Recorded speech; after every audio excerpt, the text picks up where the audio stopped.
Hi guys, welcome to everyone. कैसे हो guys आप लोग? आई होप आप सब अच्छे होगे, खुश होगे, पॉजिटिव होगे, लाइफ में कुछ अच्छा क्रिएट करने की कोशिश कर रहे होगे, अपने अराउंड पॉजिटिविटी को अट्रैक्ट कर रहे होगे। तो गाइस, आज की हमारी जो रीडिंग है वो थर्ड पार्टी सिचुएशन बेस्ड होने वाली है। आज की रीडिंग में हम चेक करेंगे कि आपके पर्सन एंड थर्ड पार्टी के बीच में करंट की क्या सिचुएशन है। ठीक है, यानी कि हम चेक करेंगे कि आपके पर्सन एंड थर्ड पार्टी के बीच में अभी क्या चल रहा है। तो आप लोग गॉड से प्रे कर लें, थर्ड पार्टी के बारे में सोच लें, अपने पार्टनर के बारे में सोच लें। करते हैं रीडिंग को स्टार्ट और देखते हैं कि दोनों के बीच की करंट की सिचुएशन क्या है। ध्यान रखिएगा गाइस कि एक जनरल एंड कलेक्टिव रीडिंग है, तो ज़रूरी नहीं है कि हर किसी से कम्प्लीटली रेजोनेट कर जाए, बट जो पार्ट आपसे रेजोनेट करता है उसे अपने साथ रखिएगा।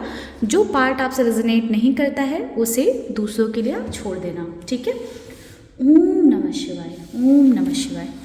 गाइस, अगर आप चाहें अपनी पर्सनल सिचुएशन के बारे में जानना तो उसके लिए आप पर्सनल रीडिंग के लिए मुझे ऊपर दिए हुए नंबर पर कनेक्ट कर सकते हैं। ध्यान रखिएगा, व्हाट्सएप करें एंड पर्सनल रीडिंग चार्जेबल होती हैं। अगर आपको लगता है कि आपके केस में थर्ड पार्टी रिमूवल, आपको हीलिंग चाहिए या किसी तरह का ब्लैक मैजिक इन्वॉल्व है या आपके रिलेशनशिप में, आपकी मैरिड लाइफ में इश्यूज चल रहे हैं, उसके लिए अगर आपको हीलिंग चाहिए तो उसके लिए भी आप मुझे कांटेक्ट कर सकते हैं। हीलिंग स्पेल्स दोनों ही मैं करती हूँ, तो दोनों के लिए आप मुझे कांटेक्ट कर सकते हैं ऊपर दिए हुए नंबर पर। ओम नमः शिवाय।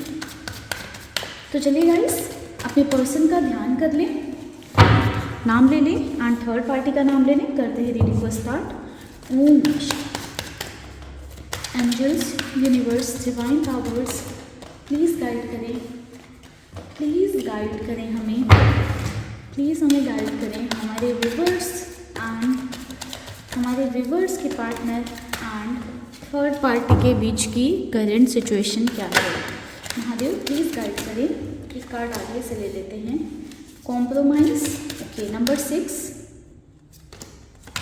Slowing down,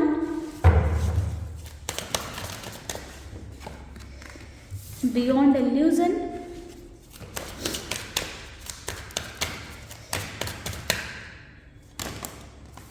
डिमाइसर,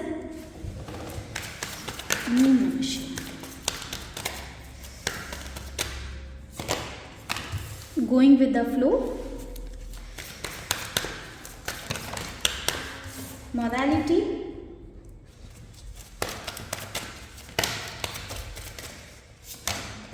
प्लेइंगफुलनेस, playfulness, courage, thunderbolt. एक कार्ड और लेते हैं,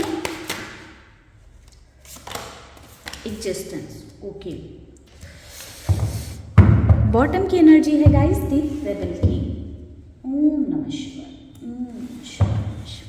तो गाइस, नंबर 6, नंबर 2, नंबर 4 आपके लिए इम्पॉर्टेंट नज़र आया है। नंबर 8 भी कुछ लोगों के लिए इम्पॉर्टेंट हो सकता है एंड नंबर 7, ये नंबर जो हैं थर्ड पार्टी या आपके पर्सन से रिलेट हो सकते हैं। ठीक है, ये आपके नंबर्स नहीं होंगे, ये थर्ड पार्टी एंड आपके पार्टनर के नंबर्स हो सकते हैं। तो अगर आपके पार्टनर के नंबर हैं ये, या थर्ड पार्टी की आपको डेट ऑफ बर्थ पता है, या आप जानते हो कुछ उनसे रिलेटेड कि ऐसा नंबर उनसे रिलेट कर सकता है, तो ये रीडिंग आपसे रिलेटेड हो सकती है। तो चलिए गाइस, कार्ड्स निकालते हैं, कॉम्प्रोमाइज़ को थोड़ा सा क्लैरिफाई करते हैं। ओम नमः शिवाय। कॉम्प्रोमाइज़ को क्लैरिफाई कर रहा है क्वीन ऑफ पेंटिकल्स। तो मुझे यहाँ पर नज़र आ रहा है कुछ फाइनेंशियल चीज़ों की वजह से कॉम्प्रोमाइज़ किया गया था आपके पर्सन एंड थर्ड पार्टी के बीच में, या तो पैसों की वजह से आपके पर्सन ने थर्ड पार्टी से एक कनेक्शन बनाया था, या थर्ड पार्टी ने पैसों के चलते आपके पार्टनर से एक कनेक्शन बनाया था, एक रिश्ता बनाया था। तो इनिशियली ही देखें, इस रिश्ते का बेस ही देखें तो पैसों की लालच में या फाइनेंशियल चीज़ों को देखते हुए बनाया गया था, या तो थर्ड पार्टी बहुत ज़्यादा आपके पर्सन को फाइनेंशियली सपोर्ट कर रही थी, या आपके पर्सन जो है थर्ड पार्टी को फाइनेंशियली सपोर्ट कर रहे थे। उस बेसिस पर ये रिश्ता बना। ठीक है, पैसों की लालच में ये रिश्ता बना, तो बेस ही एक कॉम्प्रोमाइजिंग वाला था दोनों के बीच में। एंड कहीं ना कहीं अभी भी रिश्ते को कंटिन्यू किया जा रहा है, इस रिश्ते में अभी भी कॉम्प्रोमाइज़ वाली सिचुएशन देखने को मिल रही है, अभी भी इस रिश्ते में कॉम्प्रोमाइज़ चल रहा है फाइनेंशियल चीज़ों की वजह से, या तो आपके पर्सन कंप्लीटली डिपेंडेंट है थर्ड पार्टी पर, या थर्ड पार्टी कंप्लीटली डिपेंडेंट है फाइनेंशियली आपके पर्सन पर, जिसकी वजह से दोनों का रिश्ता अभी भी चल रहा है या दोनों का रिश्ता अभी भी टिका हुआ है।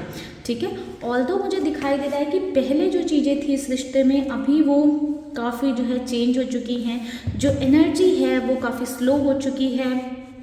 साथ ही साथ मुझे यहाँ पर ऐसा नज़र आ रहा है कि मॉरलिटी की साइड है, तो कहीं ना कहीं इस रिश्ते में ना वैल्यूज़ को इम्पोर्टेंस नहीं दी गई है। बहुत सारी ऐसी गलत चीज़ें इस रिश्ते में हुई हैं जो नहीं होना चाहिए था। क्लैरिफिकेशन में 5 ऑफ सॉर्ड्स की एनर्जी है जो इटसेल्फ लाइक खुद में ही क्लैरिफाई कर रही है कि इस रिश्ते में, इस कनेक्शन में बहुत सारी पॉलिटिक्स हुई हैं, धोखेबाजी हुई है, अपना मतलब निकालने के लिए दूसरे पर्सन को कहीं ना कहीं लपेटा गया है, या अपने फ़ायदे के लिए दूसरे पर्सन को फंसाया गया है कह सकते हैं। ठीक है, या दूसरे पर्सन को धोखा देकर अपना फ़ायदा निकाला गया है। तो कहीं ना कहीं आपके पार्टनर के साथ में गेम प्ले हुआ है, थर्ड पार्टी ने अपनी डुअल फेस का या अपनी डुअलिटी का इस्तेमाल करते हुए आपके पार्टनर का फ़ायदा उठाया है, आपके पर्सन का एडवांटेज लिया है। स्लोइंग डाउन को क्लैरिफाई कर रही है दी हर्मिट की एनर्जी, तो दी हर्मिट भी सेम ही एनर्जी शो करती है कि चीज़ें स्लो हो रही हैं, ग्रोथ कम हो रही है, होपलेस हो रही हैं, सिचुएशन से होप जा रही है। एंड स्लोइंग डाउन की एनर्जी भी कहीं ना कहीं सेम चीज़ को क्लैरिफाई कर रही है कि दोनों के रिश्ते में चीज़ें बहुत ज़्यादा स्लो हो गई हैं, इनका कनेक्शन बहुत ज़्यादा स्लो हो गया है। प्लेफुलनेस को क्लैरिफाई कर रहा है द डेविल। आप गाइस देखो एनर्जी कितना ज़्यादा रेजोनेट हो रही है। प्लेफुलनेस को क्लैरिफाई कर रहा है दी डेविल की एनर्जी, तो कहीं ना कहीं आपके पार्टनर को बहुत ज़्यादा थर्ड पार्टी ने अपने कंट्रोल में रख कर घुमाया है, नचाया है। ये अपने कंट्रोल में कैसे रखा था? फिजिकली आपके पर्सन को अपनी तरफ अट्रैक्ट करवा के। ठीक है, फिजिकल अट्रैक्शन आपके पर्सन एंड थर्ड पार्टी के बीच में बहुत ज़्यादा रहा है, दोनों के बीच में एक इंटीमेट वाला रिलेशनशिप भी रहा है। हो सकता है ये एनर्जी आपसे रेजोनेट करे, हो सकता है कुछ लोगों के केस में ना रेजोनेट करे, हो सकता है आपके केस में सिर्फ थर्ड पार्टी ने फिजिकल अपीयरेंस के ज़रिए या अपने आप को मेंटेन करके अच्छी दिखने वाली हो सकती है थर्ड पार्टी, या आपके पर्सन अच्छे दिखने वाले हो सकते हैं, तो अपनी अपीयरेंस का इस्तेमाल करके, अपनी अपीयरेंस का यूज़ करके कहीं ना कहीं एक दूसरे को बांध कर रखा गया है, या इस रिश्ते को बांध कर रखा गया है। फिजिकल इंटीमेसी का या एक फिजिकल कनेक्शन का इस रिश्ते में, इस पूरे रिश्ते में, थर्ड पार्टी के रिश्ते में एंड आपके पर्सन के रिश्ते में बहुत बड़ा रोल रहा है। वरना आप देखो तो दोनों ही कहीं ना कहीं एक दूसरे के लिए बहुत पॉजिटिव थॉट्स नहीं रखते हैं। आपके पर्सन को भी समझ में आ रहा है कि कहीं ना कहीं थर्ड पार्टी उन्हें बहुत कंट्रोल करती हैं, उनको अपने इशारों पर नचाती हैं, एंड थर्ड पार्टी भी समझ रही हैं कि आपके पर्सन कहीं ना कहीं उनकी तरफ फिजिकली अट्रैक्टेड है। तो एनर्जी वाइस वर्सा हो सकती है, बट सिचुएशन यही है दोनों के बीच की। हम यहाँ पर सिचुएशन क्लैरिफाई कर रहे हैं, तो समवेयर दोनों ही कहीं ना कहीं फिजिकल अट्रैक्शन की वजह से एक दूसरे से जुड़े हुए हैं, जहाँ पर इस रिश्ते में मुझे ऐसा नज़र आ रहा है कि एक दूसरे का इस्तेमाल किया जा रहा है। एक अपने फाइनेंसेस का इस्तेमाल कर रहा है, पैसे लुटा रहा है, तो दूसरा कहीं ना कहीं अपनी ब्यूटी का, अपनी अपीयरेंस का इस्तेमाल कर रहा है। बट धीरे धीरे कह सकते हैं कि चीज़ों से बाहर निकलने लगे हैं, लाइक अब क्लैरिटी मिलने लगी है। ये निगेटिविटी क्यों आ रही है अभी? क्योंकि क्लैरिटी है माइंड में कि सामने वाला इंसान मुझे सिर्फ यूज़ कर रहा है पैसों के लिए, या अपनी ब्यूटी दिखाकर मुझे फिजिकली सिर्फ यूज़ कर रहा है, तो वो क्लैरिटी इस रिश्ते में आने लगी है। बट कहीं ना कहीं वो करेज नहीं आया है कि सामना किया जाए, वो करेज की कमी है, वो उस हिम्मत की कमी है जिसके दम पर सामना किया जाए। तो दोनों के अंदर ही शायद वो चीज़ नहीं है कि एक दूसरे को फेस करें, सच्चाई के साथ रियलिटी बोलें। द हेरोफेंट की एनर्जी क्लैरिफाई कर रही है बियॉन्ड इल्यूजन को। करेज के लिए देख लेते हैं, तो गाइस करेज के लिए एनर्जी है 9 ऑफ पेंटिकल्स की। तो गाइस किसी ना किसी से या कहीं ना कहीं से गाइडेंस जरूर मिली है आपके पर्सन को या थर्ड पार्टी को, जिसकी वजह से इनके थॉट्स में क्लैरिटी आई है कि हाँ हमारा कनेक्शन है क्यों।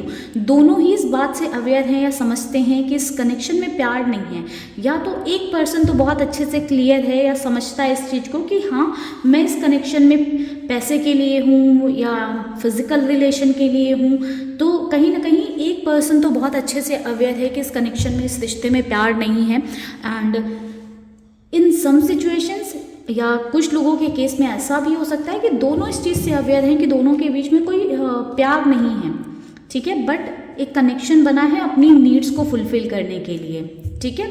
तो करेज दोनों के अंदर इसलिए नहीं आ पा रहा है क्योंकि थर्ड पार्टी को भी डर है कि कहीं जो उनको फाइनेंशियल हेल्प मिल रही है वो ना छूट जाए, एंड आपके पर्सन को भी कहीं ना कहीं ये इनसिक्योरिटी है कि कहीं जो मेरी फिजिकल नीड्स पूरी हो रही हैं थर्ड पार्टी से वो कहीं जो है दूर ना हो जाएं, या फिर थर्ड पार्टी चली गई तो क्या होगा। तो ऐसे थॉट्स के साथ कहीं ना कहीं दोनों ही कॉम्प्रोमाइज़ करते हुए अपने रिश्ते को निभा रहे हैं। ऑल्दो दोनों के बीच में प्यार की बहुत ज़्यादा कमी नज़र आई है, इमोशंस की बहुत ज़्यादा कमी नज़र आई है। इतने कार्ड्स निकाले गए, इस कहीं पर भी एक कार्ड भी हमारे पास कप्स का नहीं आया है, ठीक है। द माइजर को क्लैरिफाई कर रहा है डेथ।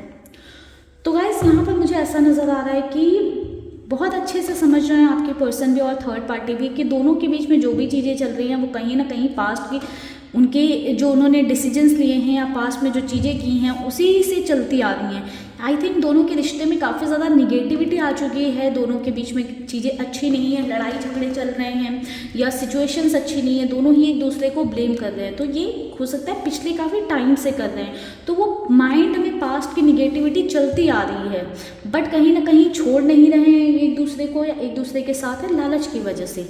माइजर की एनर्जी है तो लालच है, जैसे मैं बोल रही हूँ नीड्स है, कहीं पर फिजिकल नीड्स है, कहीं पर जिस्म की लालच है, कहीं पर कह सकते हैं हम पैसों की लालच है। तो दोनों का रिश्ता इस बेसिस पर ही चलता चला जा रहा है।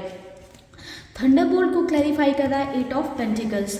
तो कहीं ना कहीं इस रिलेशनशिप में बहुत प्रॉब्लम आ रही हैं, दोनों की कंपैटिबिलिटी नहीं बन रही, बहुत सारे इश्यूज फेस कर रहे हैं, बट उन इश्यूज को सॉल्व किया जा रहा है।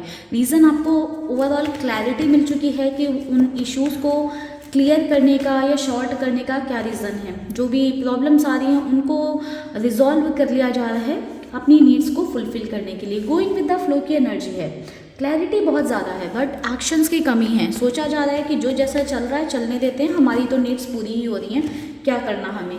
तो अगेन सेम एनर्जी है कि सोचा जा रहा है, देखा जा रहा है, बट कोई एक्शन नहीं लिया जा रहा है क्योंकि ये रिश्ता प्यार के लिए बना ही नहीं है, जहाँ पर प्यार होना ज़रूरी है। तो दोनों कहीं ना कहीं इस चीज़ को समझते हैं, इस बात को समझते हैं कि इनका रिश्ता सिर्फ नीड्स को फुलफिल करने के लिए है, या फिर एटलीस्ट एक पर्सन तो ये चीज़ समझ रहा है कि हाँ उसको प्यार नहीं है, वो सिर्फ अपनी नीड्स को फुलफिल करने के लिए है। तो दोनों ही चालाक होशियार मुझे तो नज़र आ रहे हैं, बट कुछ लोगों के केस में ऐसा हो सकता है कि कोई एक पर्सन थोड़ा सा सीधा साधा है, थोड़ा सा इनोसेंट है, जिसको फंसाया गया है, ठीक है। ओवरऑल ऐसी एनर्जी है एंड करंट में सिचुएशन यही है कि चीज़ों से अवेयर हैं बट एक दूसरे का फ़ायदा उठा रहे हैं। चल तो दोनों के बीच में कुछ भी अच्छा नहीं रहा है, सभी चीज़ें ऐसी चल रही हैं ना कि दोनों एक दूसरे को अगेंस्ट ही एक दूसरे के खड़े रहते हैं। मोस्ट ऑफ द टाइम दोनों के थॉट्स नहीं मिलते हैं, कॉन्फ्लिक्ट्स बहुत ज़्यादा हैं, इश्यूज़ बहुत ज़्यादा हैं। ऐसी सिचुएशन कई बार तो बन जाती है कि दोनों का रिलेशन इस नोट पर पहुंच जाता है कि ख़त्म ही हो गया हो, या कई बार दोनों डिसाइड भी कर लेते हैं कि इस रिश्ते को ख़त्म करते हैं, एक सेपरेशन में आ जाते हैं, अलग हो जाते हैं, बट कहीं ना कहीं दोनों की नीड्स हैं जो दोनों को फिर से साथ में ले आती हैं। चलिए कुछ और कार्ड्स लेते हैं।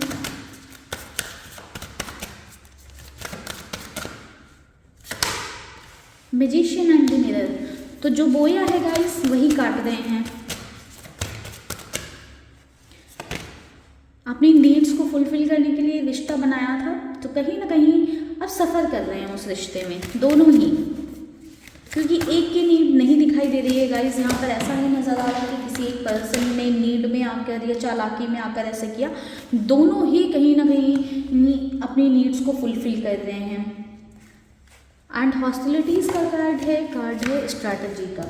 ओके, तो गाइस यहाँ पर यही देखने को मिल रहा है कि एक पर्सन काफ़ी ज़्यादा सोच रहा है कि कैसे चीज़ों को में कॉम्प्रोमाइज़ किया जाए, कैसे चीज़ों को अभी भी साथ में रखा जाए ताकि जो चीज़ें हैं या जो रिलेशन है, जो दोनों का बॉन्ड है वो आगे बढ़ता रहे। तो काफ़ी सारी स्ट्रेटजीज़, प्लानिंग, प्लॉटिंग भी इस रिश्ते में की जा रही है। ये डुअलिटी, मॉरलिटी का कार्ड तब इसीलिए आया था कि कहीं ना कहीं मॉरल्स की कोई वैल्यू ही नहीं है, लाइक अपने मॉरल्स को कंसीडर ही नहीं किया जा रहा है। इस रिश्ते में मॉरल्स हैं ही नहीं, कहीं ना कहीं दोनों ही सिर्फ फ़ायदे के लिए जुड़े हुए हैं, एक दूसरे का इस्तेमाल करते जा रहे हैं एंड एक दूसरे से लड़ते हैं, झगड़ते हैं, फिर पैचअप कर लेते हैं। क्यों? क्योंकि कहीं दोनों का रिश्ता ख़त्म ना हो जाए। तो अगेन सेम एनर्जी है, एक दूसरे से लड़ाइयाँ झगड़े करते हैं, एकदम अगेंस्ट हो जाते हैं, अगेन फिर स्ट्रेटजी करके दोनों एक दूसरे के लिए थोड़े से एफर्ट्स करते हैं और फिर साथ में आ जाते हैं ताकि दोनों की नीड्स कहीं ना कहीं फुलफिल होती रहें। तो ओवरऑल दोनों के रिलेशनशिप की करंट की सिचुएशन तो यही नज़र आ रही है। अगर आपसे ये रीडिंग रेजोनेट की है या आप इस एनर्जी को क्लेम करना चाहते हैं तो आप कमेंट सेक्शन में क्लेम कर सकते हैं गाइस। एंड अगर आपको अपनी पर्सनल सिचुएशन के रिगार्डिंग या अपनी पर्सनल सिचुएशन के लिए अगर आपको पर्सनल रीडिंग चाहिए तो उसके लिए आप ऊपर दिए हुए नंबर पर मुझे व्हाट्सएप कर सकते हैं गाइस। किसी तरह की हीलिंग या स्पेल्स के आपको नीड है तो उसके लिए भी आप मुझे व्हाट्सएप कर सकते हैं। तो चलिए गाइस, मिलेंगे नेक्स्ट वीडियो में। तब तक के लिए आप लोग रखिएगा अपना ख्याल, खुश रहेगा एंड पॉजिटिव रहिएगा। ओम नमः शिवाय।